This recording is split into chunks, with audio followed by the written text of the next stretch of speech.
आज का जो हमारा टॉपिक है वो एक इंतहाई अहम टॉपिक जिसमें हम बात करेंगे आयरन डेफिशिएंसी यानी कि फ़ौलाद की कमी और आयरन डेफिशिएंसी अनीमिया यानी कि फ़ौलाद की कमी की वजह से जो बच्चों के अंदर अनीमिया या खून की कमी होती है उस पे हम आप बात करेंगे।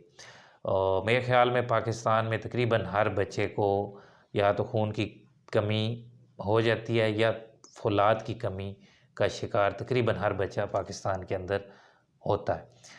मेरा नाम डॉक्टर उमर है और आप मेरा यूट्यूब चैनल किड्स हेल्थ देख रहे हैं। आयरन डेफिशिएंसी क्या है और आयरन डेफिशिएंसी अनीमिया क्या है? आयरन डेफिशिएंसी एक ऐसी कंडीशन है जिसमें बच्चे के जिस्म के अंदर या खून के अंदर फ़ौलाद कम हो जाता है, जिससे उसके जो नॉर्मल जो डे टू डे वर्क हैं, जिस तरह खून बनाने का अमल है, दिमाग और पट्ठों का काम है, वो मुतासिर होता है। इसको हम कहते हैं आयरन डेफिशिएंसी। यानी कि आयरन जिस्म के अंदर इतना होता ही नहीं है कि वो इन सारे कामों को सरअंजाम दे सके।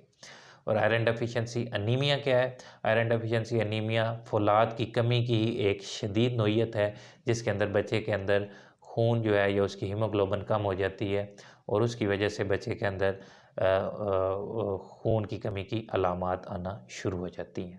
आयरन डेफिशिएंसी अनीमिया हम कब कहते हैं? जब बच्चे की हीमोग्लोबिन, जिसको हम एक बच्चे का टेस्ट करवाते हैं हीमोग्लोबिन या एचबी जिसको आप कहते हैं, वो अगर 11 ग्राम पर लीटर से कम हो और साथ में जो फ़ौलाद का जिस्म के अंदर चेक करने का तरीका है, जिसमें कई सारे टेस्ट हैं, लेकिन अमूमी तौर पे हम सीरम फेरेटिन जो है वो उसका लेवल देखते हैं। अगर वो 10 माइक्रोग्राम से कम है तो इस हालत को हम आयरन डेफिशिएंसी अनीमिया कहते हैं। बच्चे सबसे ज़्यादा ज़िंदगी के अंदर अगर किसी को ख़तरा होता है इंसान को, तो वो जो है बच्चों को होता है या प्रेगनेंसी के अंदर जो हामला होते हैं उनको अंदर उनको ख़तरा रहता है। बच्चों के अंदर क्यों ख़तरा रहता है, उसकी कुछ वजूहात हैं। एक तो ये है कि जो है बच्चों की पहले 2 साल के अंदर जो जिस्मानी बढ़ोतरी है, उसका कद है, उसका वज़न है, उसके दिमाग की ग्रोथ है, वो बहुत ज़्यादा हो रही होती है। तो बच्चों की नेचुरली जो है फ़ौलाद की डिमांड बहुत ज़्यादा होती है। बच्चे के अंदर माँ के पेट के अंदर जो फ़ौलाद इकट्ठा हुआ होता है, अगर बच्चा पूरे वक़्त पे पैदा हुआ है, तो वो फ़ौलाद 4 से 6 महीने तक चलता है और उसके बाद वो ख़त्म हो जाता है। उसके बाद बच्चे की ज़रूरत, जैसे मैंने आपको बताया कि क्योंकि ग्रोथ बढ़ोतरी ज़्यादा हो रही होती है, तो बच्चे की जो फ़ौलाद की ज़रूरत है वो 11 गुना बढ़ जाती है। जिस्म के अंदर फ़ौलाद ख़त्म हो चुका होता है और इस स्टेज पे अगर बच्चे को हम ग़िज़ा, जो फ़ौलाद वाली ग़िज़ा है, वो नहीं ठीक टाइम पे शुरू करेंगे, तो बच्चे जो हैं उनको ख़तरा रहता है कि वो खून की कमी का शिकार हो जाते हैं। इसी तरह जो बच्चे वक़्त से पहले पैदा हो जाते हैं या वो लो बर्थ वेट या जिनका वज़न कम होता है, उनके अंदर देखा गया कि उनके अंदर स्टोर्स और ज़्यादा कम होते हैं और वो 2 से 3 महीने के अंदर ही उनके स्टोर्स जो हैं, वो फ़ौलाद के स्टोर्स ख़त्म हो जाते हैं और कई दफ़ा वो बहुत जल्दी खून की कमी का शिकार हो जाते हैं। इसी तरह जो बच्चे ये कमज़ोर या वक़्त से पहले या लो बर्थ वेट, वज़न कम के पैदा होते हैं, उनकी पैदाइश के बाद आम बच्चे की निस्बत ग्रोथ ज़्यादा हो रही होती है। बच्चों में वैसे भी ग्रोथ ज़्यादा है और जो बच्चा कमज़ोर पैदा हुआ है वो उसको कैचअप हम ग्रोथ कहते हैं, जिसमें उसने जो उसकी जो माँ के पेट के अंदर कमी रह गई है, उस कमी को पूरा करने के लिए उसके ग्रोथ रेट ज़्यादा होता है। तो ग्रोथ रेट भी ज़्यादा होता है, उसके अंदर स्टोर्स भी जल्दी ख़त्म हो जाते हैं, जिसकी वजह से ये बच्चे ज़्यादा ख़तरे के अंदर होते हैं। इनके अंदर फ़ौलाद की कमी जल्दी स्टेज पे इनिशियल स्टेजेस के अंदर ही आना शुरू हो जाती है। अच्छा, इसके अलावा और क्या रिस्क फैक्टर हैं? क्या ख़तरे वाली वजूहात हैं जिनके अंदर बच्चों को ख़तरा होता है कि कौन से बच्चे जो हैं वो ज़्यादा ख़तरे में हैं कि उनको फ़ौलाद की कमी हो सकती है? एक वो बच्चे जिनको साल से पहले गाय का दूध शुरू करा दिया जाता है, वो डेफ़िनेटली ख़तरे में हैं कि उनको उनके अंदर जिस्म में आयरन की कमी हो जाएगी। जैसे कि मैंने आपको बता दिया, लो बर्थ वेट बच्चे वक़्त से पहले जो बच्चा पैदा हो गया है, वो वाले पुअर सोशियो इकोनॉमिक बैकग्राउंड से, यानी कि जिनका बैकग्राउंड पुअर है। इसी तरह वो बच्चा जो एक्सक्लूसिवली ब्रेस्ट फीडिंग कर रहा है, यानी कि माँ का दूध पी रहा है और 6 माह के बाद भी वो माँ का दूध ही पीते जा रहा है। तो 9 माह पे हमारे पास बच्चा आया है उसकी माँ कहती है कि मैं अपना दूध पिला रही हूँ, अभी ठोस ग़िज़ा नहीं शुरू कराई, तो वो बच्चा भी ख़तरे के अंदर है कि उसके अंदर भी फ़ौलाद की कमी हो जाएगी। इसी तरह जो बच्चा साल के बाद गाय का दूध शुरू किया है, लेकिन वो गाय का दूध 16 औंस से ज़्यादा ले रहा है, यानी कि 3-4 फीडर 5 फीडर ले रहा है। कई बच्चे हम देखते हैं कि वो 1 लीटर, 1.5 लीटर, 2 लीटर तक दूध पी रहे होते हैं, तो वो बच्चे भी बहुत ज़्यादा ख़तरे का शिकार होते हैं, क्योंकि फ़ौलाद दूध के अंदर फ़ौलाद होता नहीं है, गाय के दूध में फ़ौलाद होता नहीं है, तो वो बच्चे भी काफ़ी ज़्यादा ख़तरे का शिकार होते हैं।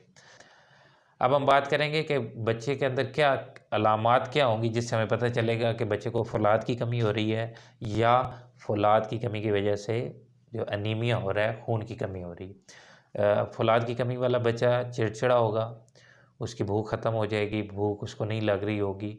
इसी तरह बच्चा है वो हो सकता है मट्टी खाना शुरू कर दे, जिसको हम पाइका कहते हैं। जब बच्चे का मुआयना करते हैं, बच्चे की आँखों में देखते हैं, तो आँखों का उसको कंजक्टिवा पेल होगा, यानी कि जो है वो सफ़ेद होगा। हाथों को हम देखते हैं, ये भी सफ़ेद होंगे। नेल बेड्स को, नाखून को चेक करते हैं या ज़ुबान को देखते हैं, तो ये सारा ये पेल होंगी। और अगर बच्चे की, जैसे मैंने आपको बताया कि 11 ग्राम पर लीटर से ज़्यादा एचबी होनी चाहिए।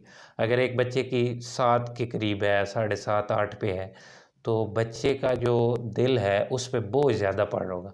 एक बच्चा जिसकी खून 11 पे है, 12 पे है, उसके दिल को काम नॉर्मली करना पड़ रहा है। 8 या 7 एचबी वाले बच्चे को दिल को दुगना काम करना पड़ रहा है, तो उसके दिल के पट्टे आहिस्ता आहिस्ता आहिस्ता कमज़ोर होते जाएंगे। अगर खून की कमी मज़ीद बढ़ती गई, तो एक स्टेज ऐसी आएगी जिस पे उसके दिल के पट्टे जवाब देना शुरू हो जाएंगे, जिसको हम मेडिकल की इस्तिलाह में कंजेस्टिव हार्ट फेलियर कहते हैं। उसकी अलामात ये हैं कि बच्चा हर वक्त थकावट महसूस करेगा, थोड़ा सा चलेगा तो उसका सांस फूल जाएगा, उसके जिस्म पे, टांगों पे, चेहरे पे सोज आना शुरू हो जाएगी, और उसका जिगर भी पानी इकट्ठा होने की वजह से बढ़ जाएगा। ये सारी अलामात हैं कंजेस्टिव कार्डिक फेलियर या हार्ट फेलियर की।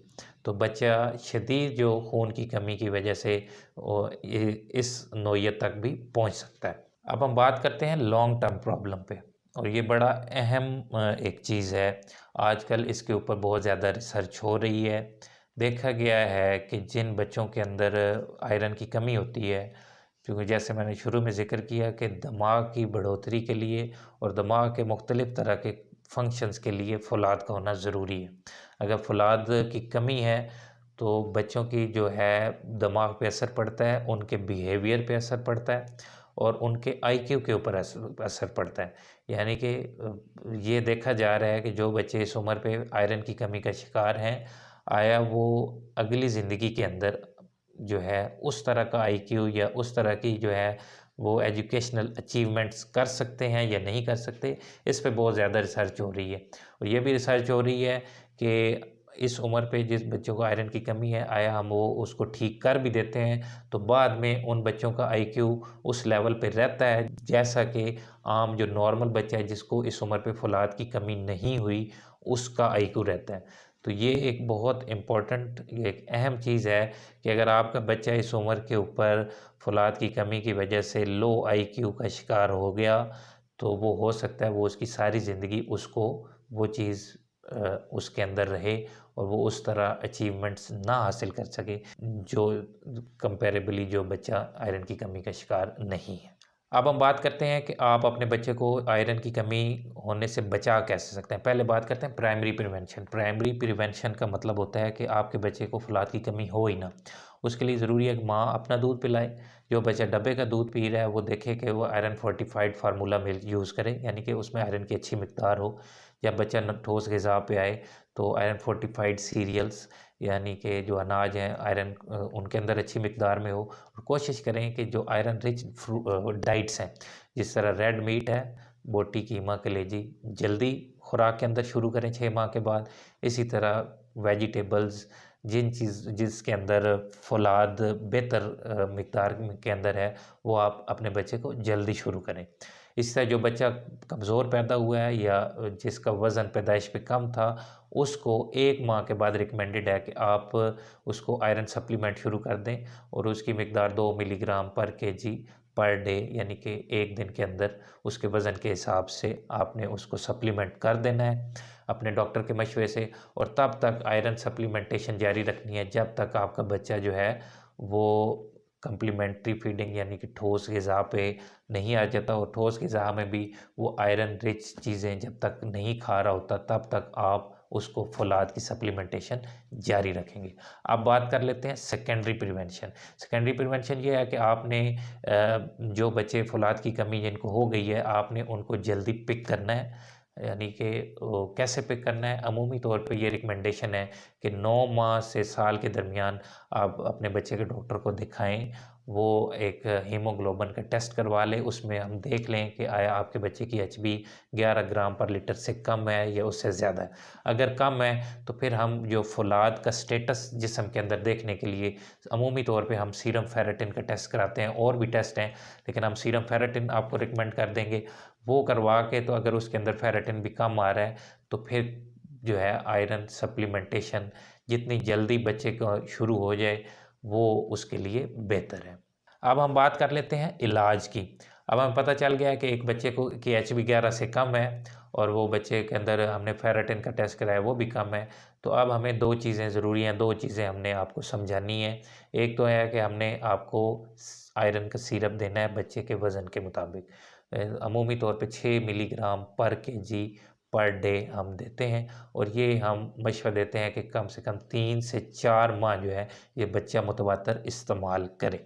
तब उसके जिस्म के आयरन जो स्टोर्स हैं वो बहाल होंगे और उसकी खून की कमी और फौलाद की कमी पूरी होगी।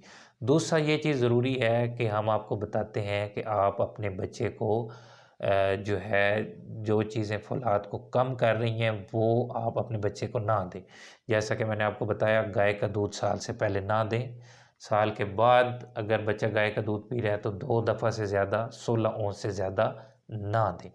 और अगर माँ का दूध भी पी रहा है तो कोशिश करें कि 6 माह के बाद जो फौलाद वाली ग़िज़ा है जिस तरह रेड मीट है और आयरन रिच वेजिटेबल्स हैं वो जितनी जल्दी आप 6 माह के बाद शुरू कर सकते हैं वो आप अपने बच्चे की ग़िज़ा में शुरू कर दें ताकि आपके बच्चा जो है वो आयरन की कमी वहाँ से भी उसकी पूरी होती रहे। सिरप आपने देना है, सप्लीमेंट करना है, साथ में आपने ग़िज़ा बेहतर करनी है, दूध कम करना है, गाय का दूध साल से पहले नहीं देना, साल के बाद भी थोड़ा देना है। और इसमें एक ज़रूरी बात जो फौलाद की जिस्म के अंदर बायो अवेलेबिलिटी है या उसकी एब्ज़ॉर्प्शन है जो खून के अंदर शामिल होने का अमल है वो विटामिन सी से मुतासिर होता है। यानी कि विटामिन सी आयरन को हेल्प करता है एब्ज़ॉर्प्शन के अंदर। तो आप विटामिन सी भी रिप्लेस कर सकते हैं। विटामिन सी वाली ग़िज़ाएँ जिस तरह फ्रेश फ्रूट्स हैं वो आप दे सकते हैं। और एक बड़ी ज़रूरी बात, चाय जो है वो फौलाद की एब्ज़ॉर्प्शन को बहुत ज़्यादा रोकती है। कई माँओं हमें हमें बताती हैं कि हम जी बच्चे को दूध देते हैं, एक तो गाय का दूध दे रहे होते हैं, दूसरा उसमें पत्ती डाल के दे रहे होते हैं, तो सोने पे सुहागा। एक तो गाय के दूध के अंदर साल से पहले वैसे ही देना नहीं चाहिए, वो उसके अंदर आयरन वैसे ही नहीं होता। दूसरा आप अगर पत्ती डाल के दे रहे हैं, तो जो दूसरी खुराक के अंदर बच्चा जो है वो फौलाद ले रहा है, वो भी उसको नहीं लग रहा। तो टी, चाय जो है वो बिल्कुल ना दें जिन बच्चों को खून की कमी हो गई है। और विटामिन सी सप्लीमेंट करें, आयरन डॉक्टर आपको रिकमेंड करेगा बच्चे के वज़न के मुताबिक। और ये चीज़ों पे अमल करें तो इससे ये है कि आपका बच्चा जो है वो फिर पेचीदगियों से बच जाएगा और जल्दी उसकी फौलाद की कमी पूरी हो जाएगी। उम्मीद है आपको मेरी आज की ये वीडियो पसंद आई होगी। अगर आपका कोई सवाल है आप मुझे कमेंट सेक्शन में ज़रूर बताएं। और अपने बच्चों का ख्याल रखें, अपना भी ख्याल रखें, हमारे इस चैनल का भी ख्याल रखें। चैनल ज़रूर सब्सक्राइब कर दें, बेल आइकन को दबा दें ताकि आपको नोटिफिकेशन मिलते रहें। नेक्स्ट वीडियो तक मुझे इजाज़त दें। टेक केयर, अल्लाह हाफिज़।